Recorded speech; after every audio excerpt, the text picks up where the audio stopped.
Rain lashed against the windshield, thunder rumbling like the world itself was angry. In the middle of that furious storm, a young woman stood alone on the roadside, her car broken down, her clothes soaked, and her phone dead. When a truck slowed beside her, headlights cutting through the rain, she hesitated. The driver rolled down the window, a man with tired eyes, rugged features, and the kind of calm that made her heart trust him instantly. "Need a place to stay till the storm passes?" he asked gently. She nodded, shivering. She didn't tell him who she was, the CEO of one of the biggest corporations in the city, a woman who was used to penthouses and chauffeurs. Tonight, she was just a stranger in the storm. What neither of them knew was that this one night would change both of their lives forever. The warmth of his small wooden house was a sharp contrast to the chaos outside. The man, Jack, moved with quiet efficiency, handing her a towel, starting a fire, putting on a pot of tea. She watched him, noticing how his shirt sleeves were rolled up, his hands rough and strong, his movements full of care. "You can dry off near the fire. I'll grab you something warm to wear," he said, heading toward a small room. "Thank you," she replied softly. Her voice trembled, not just from the cold, but from the strange feeling of comfort in a stranger's home. His daughter, Lily, a small girl with curly brown hair, peeked from behind the hallway. "Daddy, who's she?" Jack smiled. "She's just someone who needed a little help tonight, sweetheart." Lily's face lit up. "Then she can have my blanket. It's the warmest." The woman's heart melted. She knelt, accepting the blanket like a priceless gift. "Thank you, sweetheart. You're very kind." Later, sitting by the fire, she learned Jack was a single dad, raising Lily alone after losing his wife 3 years ago. He worked double shifts at a mechanic's shop, barely scraping by, yet his home felt rich, with laughter, with love, with peace. She hadn't felt that kind of warmth in years. He didn't ask about her past, didn't pry about her fancy clothes or the luxury car she'd abandoned. He just made her tea and told her stories to keep her smiling. For the first time in her life, someone treated her not like a powerful woman, but simply like a person. That night, while Lily slept in her arms, she looked at Jack across the flickering firelight and whispered, "You have no idea how much this means to me." He smiled. Storms don't last forever. Sometimes they just blow someone the right way. She didn't know why those words made her eyes burn with tears. The storm passed, but she didn't leave right away. Her car was being repaired, and Jack insisted she stay until it was safe. Each morning, she'd watch him pack lunch for Lily, fix a broken cabinet, and somehow still smile despite the exhaustion.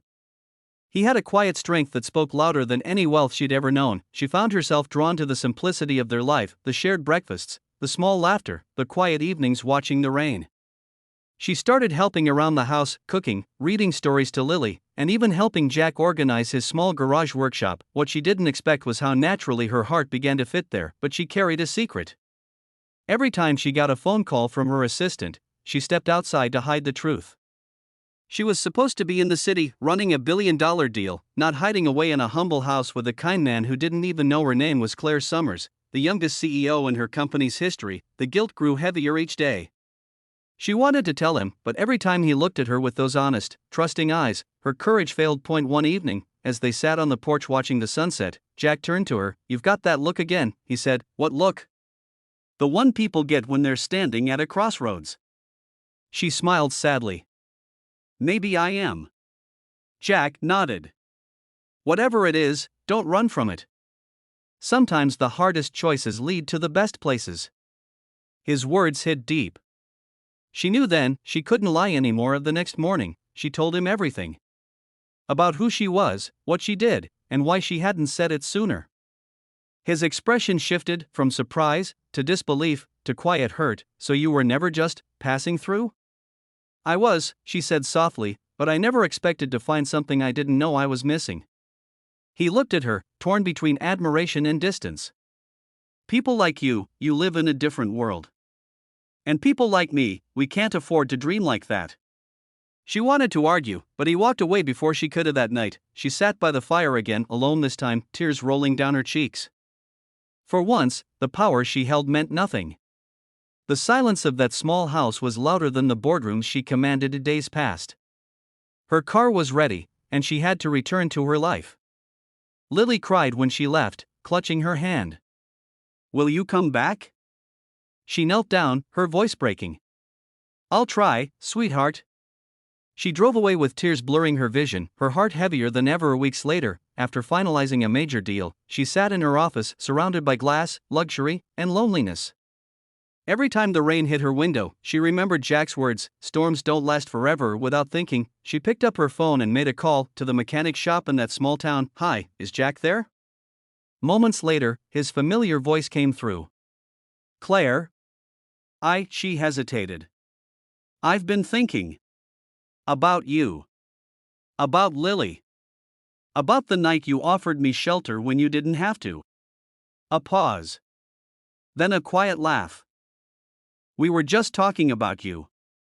Lily made a drawing, 3 people and a dog we don't even have yet." Her heart swelled. "Maybe we could make that real," she whispered. "If you'd let me." Jack didn't answer right away. But then she heard him smile through the phone. "Storm's over, Claire. Maybe it's time we see what comes after."